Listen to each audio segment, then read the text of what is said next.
What? Are we live? Is this thing on? All right. We're live, Chris? Yes? Hello? I can hear you, right? Okay. Yay. Hello, everybody. We are here for a live stream, the series of live streams that we're doing for Sarah's campaign, and I have the pleasure of being live with Sarah. We've sort of come full circle because, let's see, over a year ago, I was in Portland visiting, and I had you on my podcast, and my podcast producer was Chris. And now you have a podcast that is probably way more popular than mine ever was. And your podcast producer is Chris. And also our operations director is Chris. And now, yeah, it's just like full circle. I think your podcast is far more popular than mine ever was. But wow, that's crazy cool.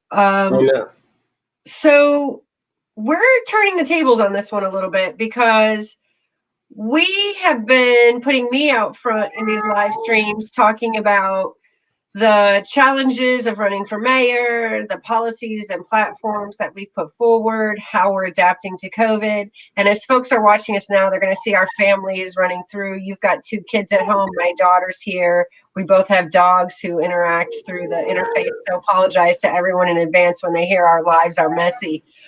But I wanted to kind of turn the tables and interview you a little bit. And they said that I could, to talk some behind the scenes of what's going on here, because we don't really get to brag on much our capacity as a campaign, your capacity as a campaign director. What does a day in the life look like for you? So maybe just start us out, like what motivated you to upend your life and travel cross country to take a job directing this campaign? Yeah, I mean, well, I think also the fact that there was somebody who I believed in and who could win was even asking me to direct their campaign, I think was it's revolutionary and different. And I think that, there's going to be a lot of post-election talking about how everything came together, etc. But it really is different. Like most people who are running competitive races who can win, who we're expecting to obviously make through the runoff, don't hire like the guy who was protesting at City Hall a few years ago. But at the same time, I felt like I was qualified. I've ran more campaigns than most people who are hired to direct campaigns, but still most people would not hire me except for somebody like you. And I think that same sort of risk taking and seeing potential in people and finding talent in places where our establishment politicians oftentimes fail to look for talent, I think was definitely instrumental in our decision. And then also, like, our family loves Portland, so given the opportunity to come back, some people would be like, why would you come back just for one race that lasts, maybe a year? But I would do it all over again, because this year that we've been working on this campaign, like both you and I have gotten closer. We've definitely like learned a lot, and like having a candidate / boss / friend that we can like go through all of the growing pains together and stuff. Like I wouldn't give that up for anything. So we definitely, I mean, when we're in Atlanta, had only been there for a little bit. I was the chair of DSA, and are asked to come back. Like it was not, I think my first answer might've been no, but like it's not like we instantly just did it. Like we put a lot of thought into it, and we made the right decision. But like driving across the country, Kat was 7 months pregnant at the time. Stokely luckily was not at the age he is now, because now I don't know how we would have driven with him across the country in our little Pomeranian in this clown car across the country with all of our belongings. It is like, I don't know. I should be able to write a book about this. Maybe that's the plan. Maybe you get to. You never know. You never know. So I wanted to ask you about that, though, because many people, they see us looking sharp out there because this campaign is amazing. And sometimes I almost feel we've made it look too easy. When a lot of people jumped in to use public financing, they're like, oh, look at what they did. Of course, we got this. But I don't know that it's as easy as it looks. So maybe tell folks what your life was like on a daily basis before COVID, and maybe how that has shifted in the C19 era in terms of what does it take to run a campaign like this, especially when you're working to win. Yeah, it's definitely a lot of work. And a lot of the work is also like strategy oriented, right? And there's no way to like quantify that on a timesheet or on a list of accomplishments like, oh, I thought of this strategy, right? Like those are things that it takes instinct, but also tapping the right people. And we have like tremendous talent on our team.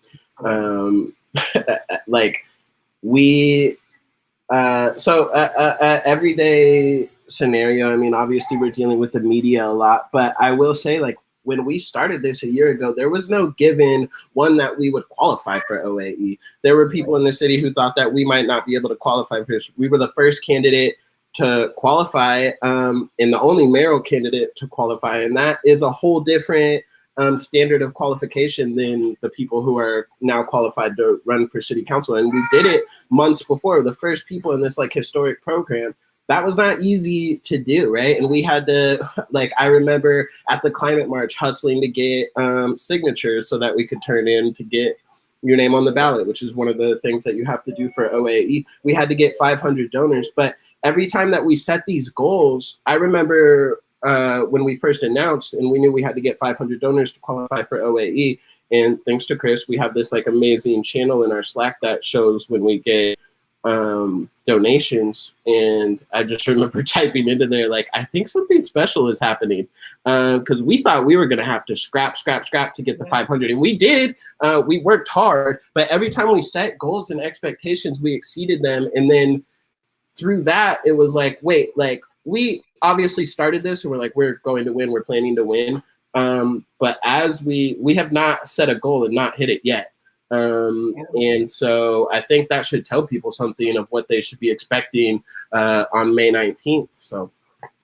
Yeah, you've built an amazing team as the campaign director, and I don't know that that's always apparent on the front end, but everything from communications to the policy to our website, which is amazing, to the graphic design, to everything that we've put together, it's quite a robust team. I think we're sometimes putting out policy that exceeds what comes out of the actual mayor's office. I'm thinking about the community response to COVID and how we're tapping into a virologist, an epidemiologist, and community leaders right on the ground and really leading from in front of even where the current mayor's office is. Yeah, I mean, we get offended when like the press calls you an activist, and I don't love it when like that's what I am. It is hard to like quantify what we are, but it is amazing if that's what you're calling us, that we were able to do this, right? Like, and I think we are going to shock the city on May 19th. Yeah. Sorry, yeah, for sure.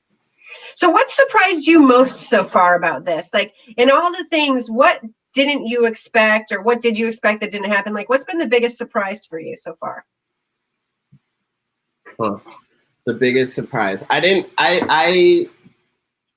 think I would enjoy it this much. Like, it is a lot of work, but like every day, even now, I'm probably working harder than I ever have in my life, just in this campaign in general. And like, you know me, I'm not lazy. I work hard. And this is probably the hardest I've worked. And it still feels great. Like, it reminds me of the weeks after the election of Donald Trump when we were protesting in the streets. And like, it was like, Kat had to like remind me, like, hey, when was the last time that you like showered? Because we've been protesting for like 4 days straight. And I'm like, oh yeah.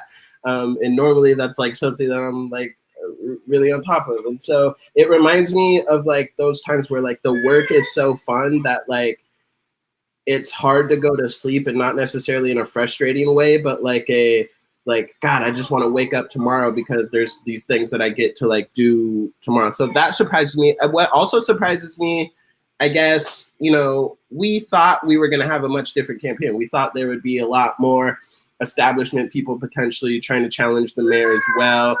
We thought we would be fighting off other challengers. And when that didn't happen, you would sort of expect for establishment figures to not necessarily come on board, but be like, this is real, right? We have the most donors in this race, but also the most donors ever in Portland city politics. And, you know, when we started, when we were looking at, obviously money, unfortunately, does help win elections, but more correlated to wins is actually the number of donors that you've had, not necessarily how much money that you have. So it's just, it was definitely surprising to me that even up into this day, where like, by any metric, we are not just competing, but dominating the incumbent, other than establishment or enforcement. And yet we, like, anybody that you ask on the street knows that this is a race where we are really knocking on the door of City Hall, but that people who are more, I keep saying establishment, I don't even know if that's the right word, but like entrenched into the way that politics normally works, do not understand what we have going. Like they don't, it doesn't compute. How does Greg McKelvey and Sarah Ianna Roan get 3,000 donors? Like that, it doesn't fit into what you think. So then you have to start thinking, oh, it's just, they only have all this money. Right? Okay, well then how do you explain the volunteers? Oh, well, volunteers don't necessarily win elections, especially during COVID-19. Oh, well, how do you explain the fact that we're sending the most texts, doing the most calls, have the most vibrant looking campaign, and clearly have the most like support anywhere that you look? And it's like, oh, well, that might not translate to votes. And so in every single step, we keep proving people wrong, and I guess we will. But I expected that at some point before May 19th, people would come along and say like, oh, they have done something amazing. And I don't mean to seem like sour grapes or anything, but I guess we're going to have to wait until 8 p.m. on May 19th for people to realize the extent of what we've built here.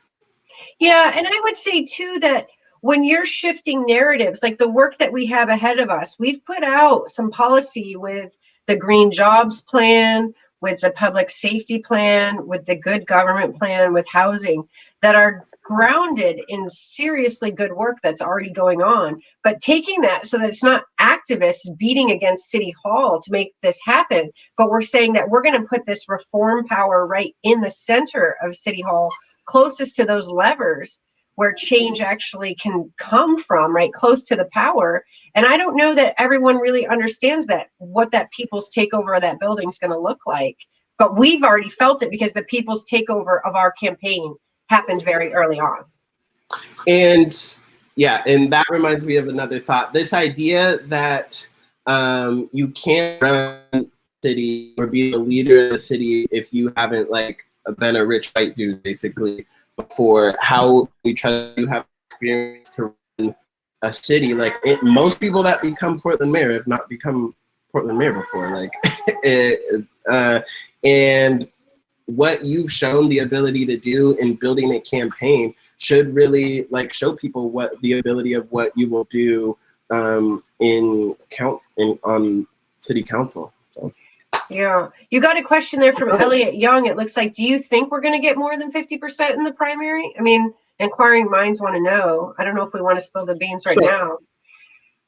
So we built this campaign with a vote count, like our vote count number being to win. That's what we did. And that isn't just like, oh, here's the goal, and then we just like a thermometer and try and get it. When we build that goal, that means that that's the number of people that we're targeting through mail, through digital, through all of these things. I mean, I guess we could spill the beans more on campaign strategy now because it's too late for anybody to combat it.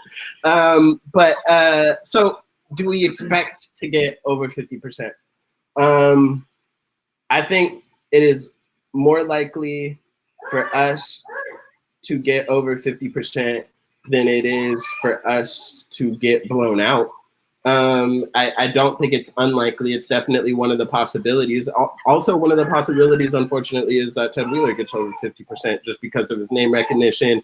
The media has just badgered into people for some reason that he's done a great job on coronavirus, which if you are in the media or if you're affluent, you might feel that because your job is secure, everything is fine and safe for you. If you are a service worker or a small business owner, you know that's not true. And so that's how we know that those votes are not going to translate for Ted Wheeler, despite what reporters or people in the establishment are saying, that he has done such a great job of managing this crisis. I mean, if you look at it, all he did was ask Kate Brown to do something she was already going to do 2 days before she did it, when he could have done more himself, and then has sat on his hands as businesses like the one that you founded continue to close, and our workers are continuing to lose their jobs. And he's kicking the can down the road to the county and to the state and to the federal government, and then that is somehow portrayed as great management. What a mayor like you would be doing right now is, okay, yeah, the county, the state, and the feds should be doing more, but what can I do? And there's a lot that he has not done. So that's a long way to answer that it is possible that we get over 50%. I think the most likely scenario, if you ask anybody in the city, including in our campaign, other than, entrenched figures, probably that there will be a runoff. Our vote counts will be very close, and then maybe we might actually be running against somebody who runs an actual campaign in the general, and that will be like an interesting. Bird. Well, he's not campaigning. Like a lot of the things that we do, like filling out questionnaires, etc. He's not filling out questionnaires. I can't remember all of them that he has not done. I know he. You might know the list. I think it's easier to know the ones that he has because it's such a limited number. Yeah, the ones to the Oregonian. He's not. Yeah, he's not super activated. I mean, I can see reasons on both sides why he wouldn't be. It's a bad look if he activates and doesn't do what he's trying to accomplish or whatever. And I think that probably, and I'll answer that Old Town question too, because I've been talking about it with the team, Elliot. If you could, though, like think about something you've learned apart from the Wheeler campaign, but just learned as either as a personal progress or professional progress, what would you say is one big takeaway for you from this in terms of your personal development or professional development?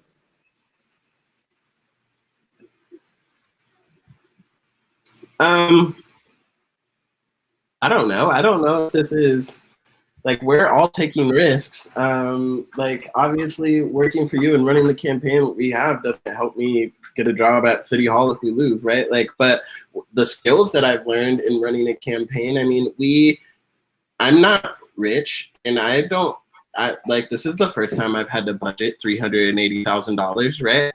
While I know what you spend on a campaign, like, that's not something I knew how to do. So maybe someday in my life, if I earn $380,000, I'll know better how to budget that kind of stuff. I mean, like, we always joke, so I'm not really like a math guy. And so people did have to help me with budgeting. But that's why this is an important lesson: is you hire people who have skills that you lack, right? Like, we have amazing math people on our team who do mathy things that are great mathy things. They write whole math programs for us.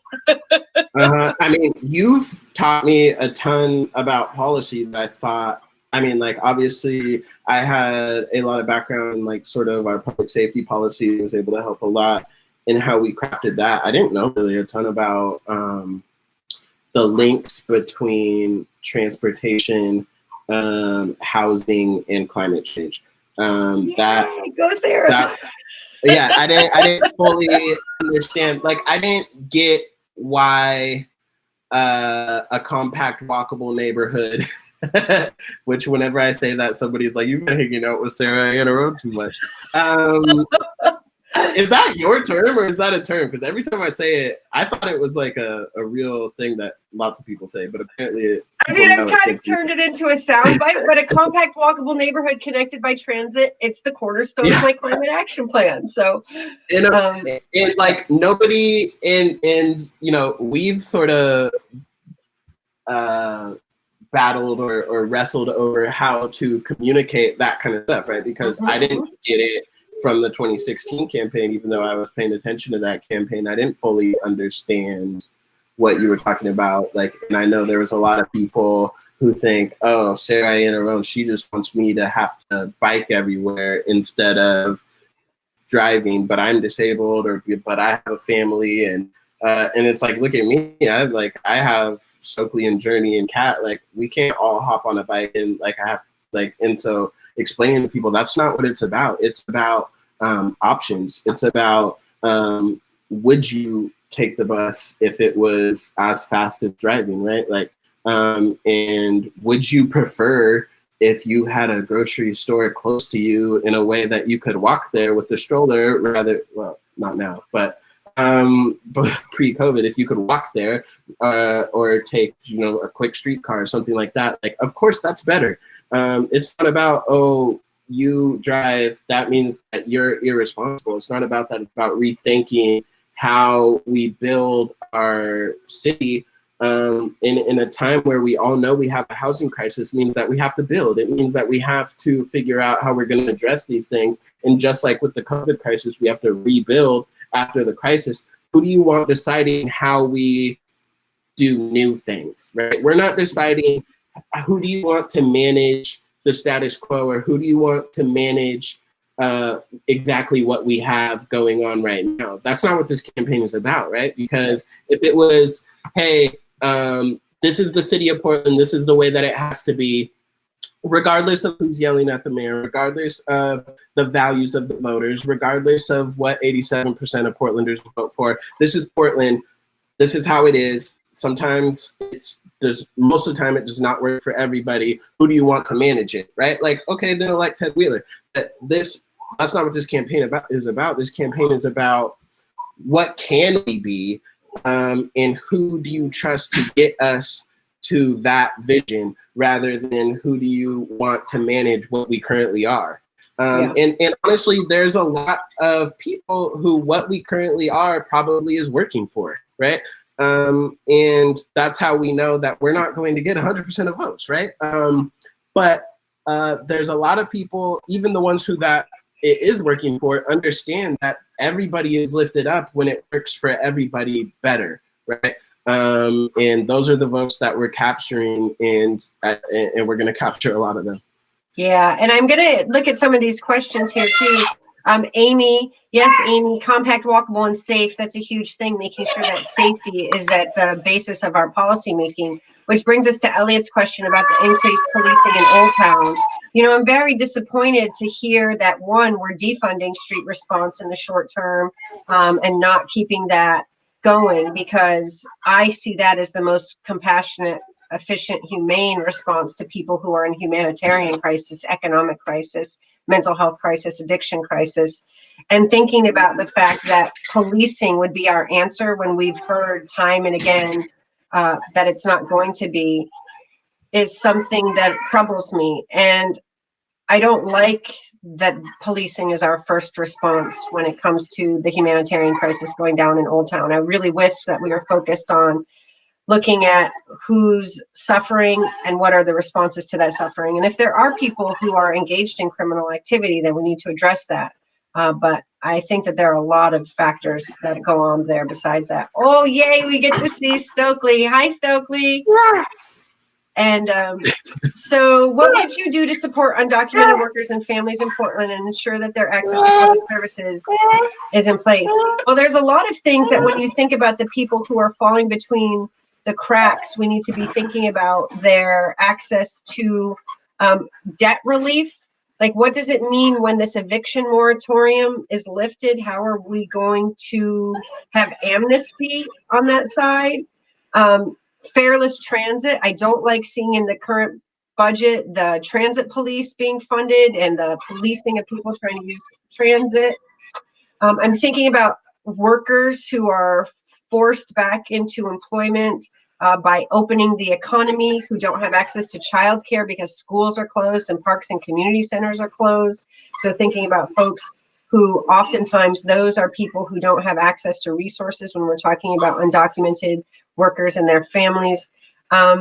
Accent, even things like access to quarantine space. What we're going to see if we're doing this right is people, when we do contact tracing and people need to be separated potentially from their families because they test positive for COVID. If tests ever come, I keep waiting for them to come. I feel like we're a few months behind. Where will folks who test positive stay? Why aren't we doing things like using hotel rooms for them and for frontline workers and for our emergency workers all over the city? So I know those aren't specifically undocumented per se, but I think there are an awful lot of people undocumented who lack access to the safety nets that those of us with documentation or access to things like unemployment insurance have a level of protection between us that they lack. The biggest issue for me, says Mac Smith, nice question, Mac, is our homelessness and police reform. Yeah, and obviously those go together, right? Like the way it was really challenging, and Greg and I talked about this a lot, because when we released the public safety plan, I said, I want to put some things that have to do with people experiencing homelessness into that policing plan and not just in the housing plan, because when we're talking about what keeps Portlanders safe in the streets, we need to think about safety for everybody who is in our streets largely. What does their interaction with the police bureau look like? Whether you're a pedestrian or walking while black or existing without housing, there are things that your encounters with Portland Police Bureau do not go positively depending on your status in our city. And so we thought about that carefully, about how to break that down. And we had a bit of a learning curve because we're crafting policy in different silos that you don't see even in the city budget. I work as a security guard in City Hall. Yes, you will have a job in City Hall, Mr. Kessler. But this may not be with GS4. and not if you're one of the turnstiles. Let's go back to that question about policing and homelessness, because as you know,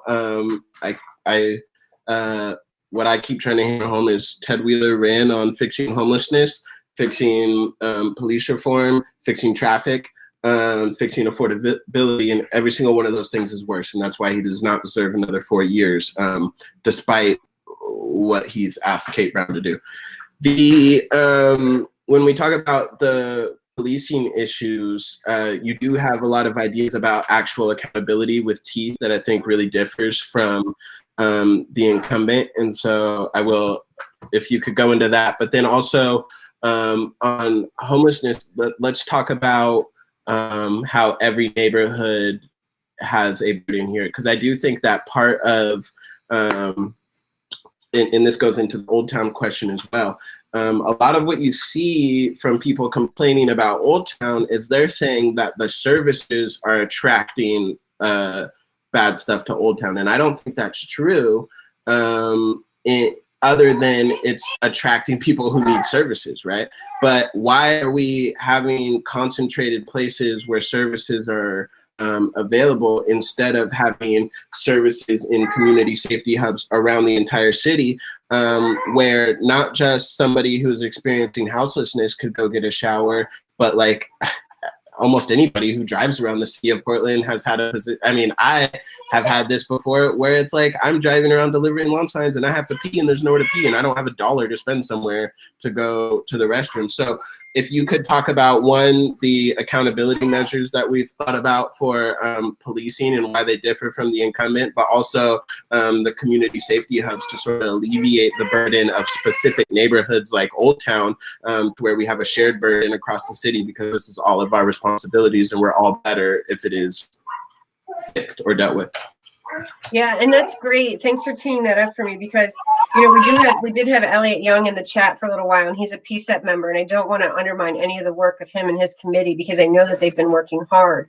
But I do think that there's someone who has deep community understanding. I've been to a couple PSEP meetings. You don't see the mayor there. I know he sends, I think, Robert King, his liaison there, but I don't know that there's a great deal of hands-on when it comes to crafting a community-led solution to what police oversight is going to look like in this city, especially when the DOJ leaves us probably at the beginning of 2021, and how we're going to build in workarounds to whatever comes out of that police union contract, so that we as a community can have some say in rethinking how policing is done. I mean, I'm hoping that they're working on reforms to the discipline guide through those contract negotiations. I'm not sure what's on the table right now, but thinking about it by subject area is one of the things that we've come up with, which what would it mean for us to make sure that people who, thanks Elliot for letting us know you're still in the conversation.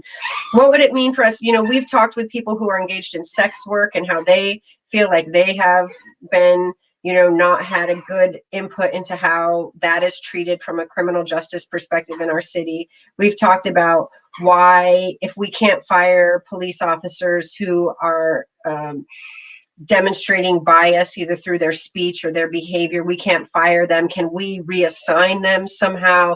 Can we find workarounds to what's built into the police union contract to try to keep Portlanders safe by any means? Some other things we've talked about, you know, the demilitarization, the hundreds of thousands of hours of police overtime. We just see in this recent police budget the fact that they're building in, I call it the Greg line item in the new police budget, where they're building in the protest allocation for the next political cycle, depending on what happens in November. But the point being that with the right leadership, that kind of protest doesn't necessarily have to end in violence or with the deployment of police in riot gear and armored vehicles, thus saving City of Portlanders money. There's just so many things, and it's not about a single solution, but it's about, can we craft solutions that work for community best without us being hogtied by institutional concerns and priorities. On the homelessness front, you know, again, the solutions that I'm proposing aren't because I think they're good. Yeah, thanks, Elliot. I hope so too. The reforms to the response to homelessness, again, is not about these top-down Cadillac solutions, which we see deployed. You know, we had to go to bat to get a shelter where Holgate and Foster Road intersect, and that costs several $1 million. It costs thousands of dollars in public process. It's very expensive to administer. I would much rather see those intensified infrastructure investments going into things like permanent housing and wraparound services. And when it comes to the type of shelter, I would actually like to see us do a more distributed model in terms of the villages that we've seen being so effective. I've long been a proponent of the village model when it comes to why does every church parking lot not have either affordable housing or some kind of tiny house village or some kind of transitional housing encampment there, either by area of need or interest or self-organized intentional communities that are operating democratically and have the resources that they need. The community safety hub model is another innovation. Again, if you think about, if these were in place right now during COVID, these would be, you could find access to food pantry, information. What if the water's shut off at your house? Where do you go? This isn't just about people experiencing homelessness who need this more, but people in all sorts of hardship, financial hardship, mental health hardship, depression. I was just hearing on the news today that we're going to face a tsunami of people with mental health impacts from COVID. And so what are the places where we seek refuge in our city? You know, if we're building that into every single apartment complex, that's going to make our ability to provide affordable housing kind of out of reach. So we should really think about that at the neighborhood scale. And what do we have already in neighborhoods? Community centers that need resources, right? Schools that need resources. So we have existing infrastructure around the city that needs shoring up anyway. So maybe on the weekends, the school gymnasium functions like that. Maybe in the evenings, I know Mount Scott Community Center is closed a lot of times 10 o'clock at night. Well, you know, people who need a shower could be there showering all night with very little staff there. So these are the things that we have to look at in terms of really squeezing efficiencies out. And when we're looking at the future, we're talking about budget cuts. Well, I think we should be making investments in things just like this, especially with our emergency dollars, with money from the feds. We need to be making investments in infrastructure. Another question. I'm not sure how much time you have. We can probably do one more question and then wrap up. Forever. Oh, you can. No, you can't. You got work to do. I'm in charge of your calendar, so it's really up to me. All right. Well, you can tell us when we're done. But how will people be transitioned out of temporary? how will people be transitioned out of temporary homes back into the community to make room for more individuals? Well, we have thought about this in terms of our Housing for All strategy. In 2015, we did declare a housing state of emergency, but in the subsequent period, we actually didn't come up with a plan for how much supply of housing at which level of the income spectrum do we need in which parts of Portland, based on transportation access, workforce, educational access, etc. So what we really have to do is, it's a triage approach in terms of people who are experiencing homelessness, looking at the needs that they have. Are they being met in terms of health, in terms of access to addiction services, health care services, jobs, training, everything people need to be stabilized. And we even know, this is one reason I'm so opposed to the sweeps.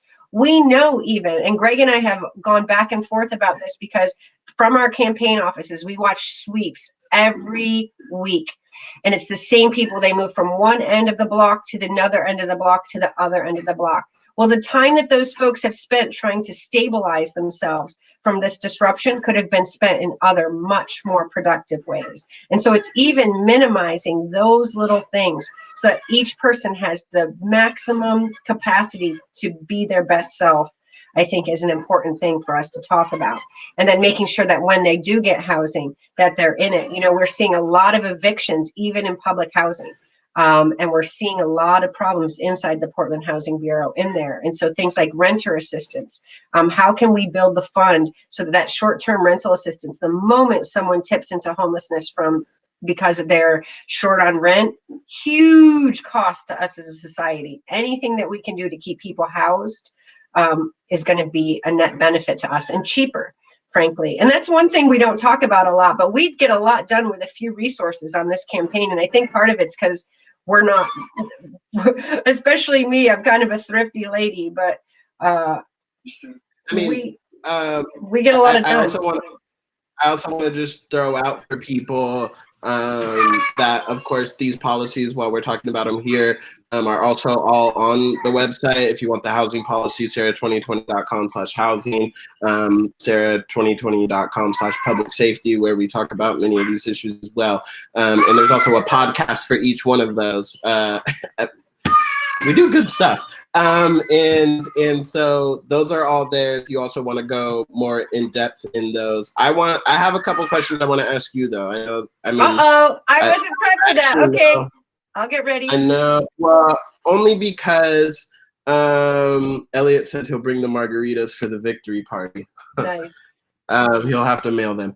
I guess we could have maybe another victory party in November and in January when you take offers.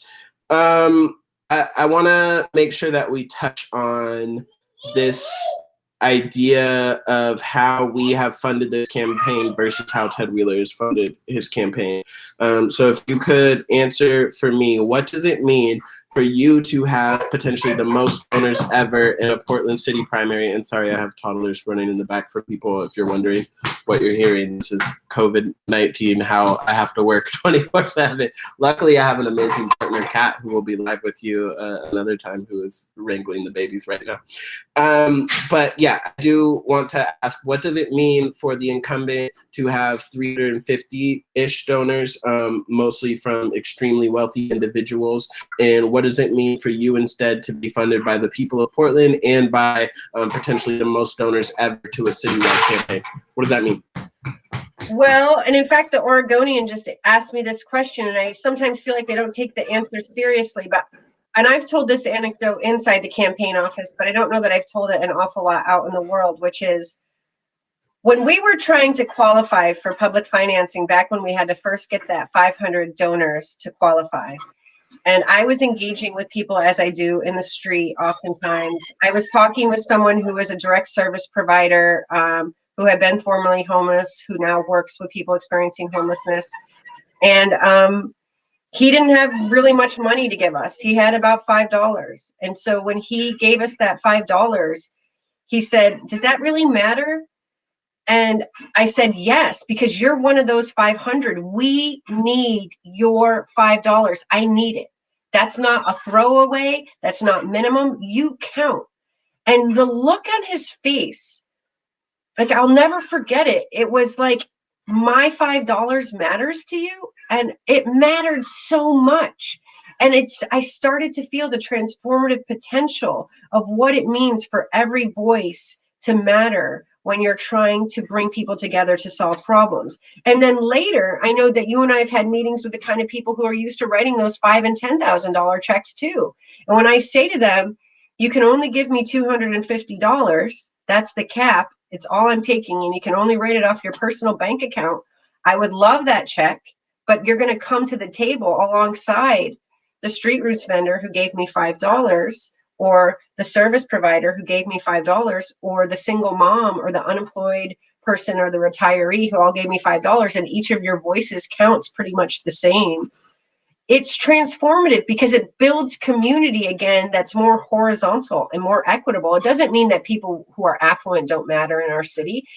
And it doesn't mean that people who don't have a lot are more important. What it means is that we're actually starting to have real conversations about the future. And I think the fact that it also leaves me free to be honest about solutions, because I'm not worried about losing that check down the road. Someone told us that, sometimes taking those big checks, it's not about what you say, it's about what doesn't get said. It's about when you clam up when there's a difficult decision to be made. You don't see me clamming up on that because I know that the people who have written those $5 checks or those $250 checks to our campaign have done it because they trust my values. They know they're not always going to agree with me, but they know where they're going to stand, and that they know, especially since I've put it in these comprehensive policies, that that we have a roadmap. And they're going to say, Sarah, you said you would do this. Now, are you doing that? What are you doing? And they're going to be able to hold me accountable. And I love that the program's called Open and Accountable Elections. Every single donor, every part of the city, you can look at the map and it's covered. It's unbelievable because I think people want to have a voice in politics again. They want to feel like they matter. So I've been transformed. Our campaign has been transformed. And I think it's going to transform the policy that comes out of City Hall when we're elected. And I want to add that both you and I believe that Ted Wheeler is a decent person, right? He's kind and he's he's a fine guy. He's a nice guy sometimes. And so I think that a lot of people think that, one, we incredibly just hate him. That is not the truth at all. We've both interacted, you in 2016 and 2020 interacted with him on the campaign trail, and he's a kind, decent person. And the reason why I say that is because we have never and will never say that the people who are writing $10,000 checks to Ted Wheeler are buying something from him, right? That is not why campaign finance reform matters. But one of the main reasons why it does matter is because Ted Wheeler spent this entire campaign and he called 350 people. And the 350 people that he spent on the phone with, those were not quick conversations. Those were incredibly wealthy individuals that were telling him what they think needs to be done in Portland. We spent our time talking to the 3,000 people and way more who are just people of Portland who have an entirely different perspective. And that's why it matters. Not because those people writing him big checks are buying something, but because they're telling him they have his ear, right? And the people who have your ear are everyday Portlanders. Before I ask you my last question, we did get one thing. The LGBT community and communities of color are dependent on the Multnomah County community sex clinics, but with cuts of funding, it's becoming increasingly harder to get appointments. Do you have a plan that can help this clinic? I do want to say there, though, that it's my impression that had you have already been there, we would have these community safety hubs where people would be able to get all of these things from the city, right? And so instead of picking it up to the county or to the feds, etc., the city would be providing these things to Portlanders because that's the duty of the city. I mean, in some ways, yes, but in some ways too, it's about clarity. When it does come to health, Multnomah County really leads on public health, and the city of Portland leads on kind of like the bricks and sticks, I like to call it. So I really would like to look at what are some things maybe that we can have better relationship with county and city, kind of the way with Vera Katz and Bev Stein had those two positions. I don't know that we've seen great collaboration between the incumbents in both of those places right now, at least in terms of division of labor and who's doing what. So I'd also like to think that, yeah, go ahead. the thing I had in mind was just distribute. I mean, even for us, we in the beginning of this campaign, when fascists were coming to town, and we wanted to definitely join the counter protest, something that I guarantee you the incumbent will never do. In fact, he held an anti-protest, I think, for that same protest.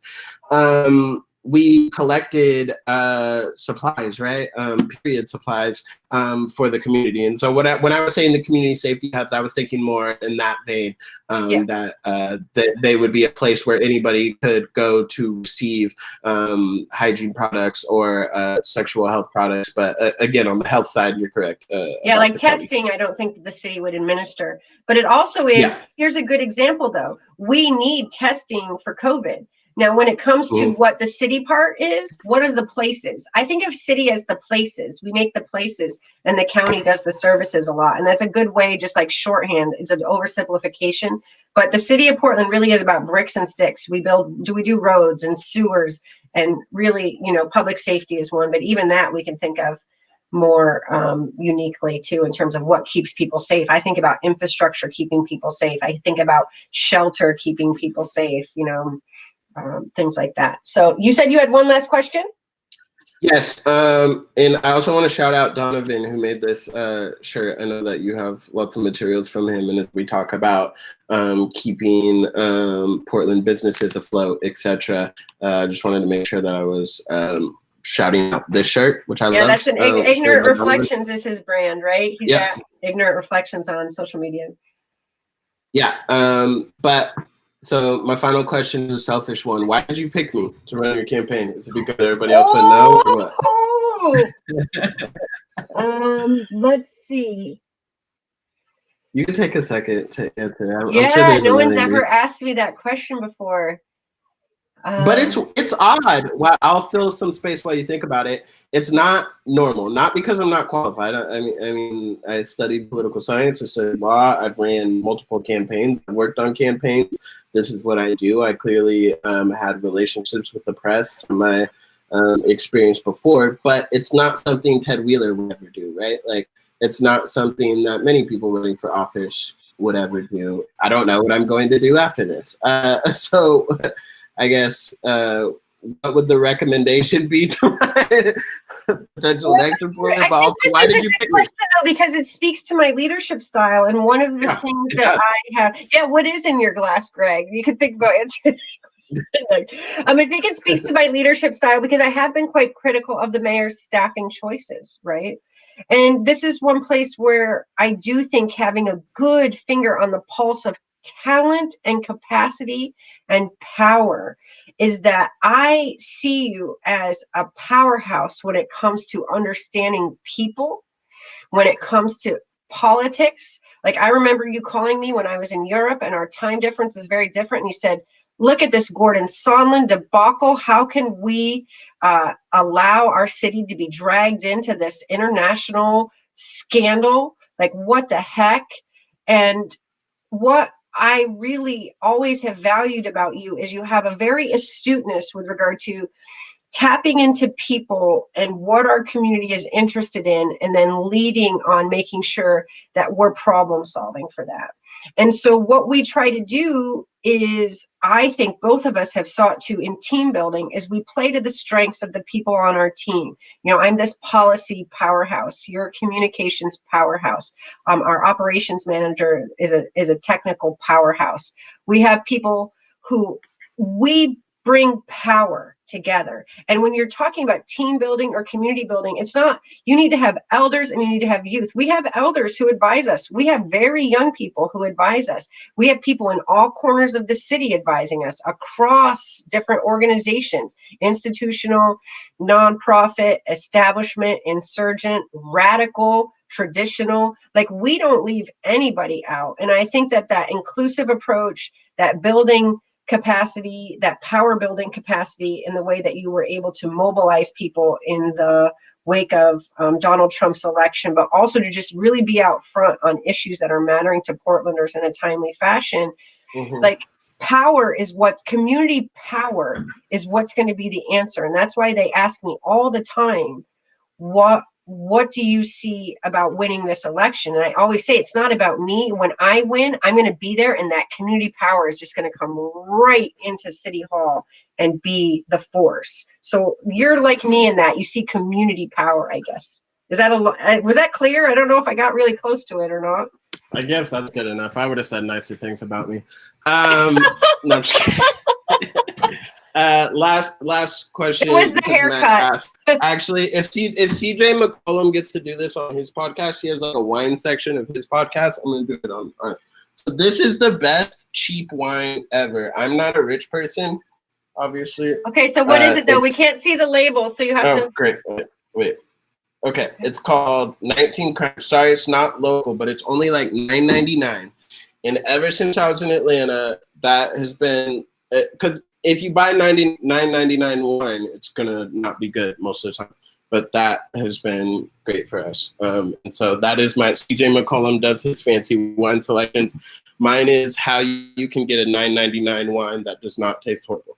There you go. That hopefully that answers your question, Mac. And hopefully we get Mac's vote because I really like Mac and We Out Here magazine.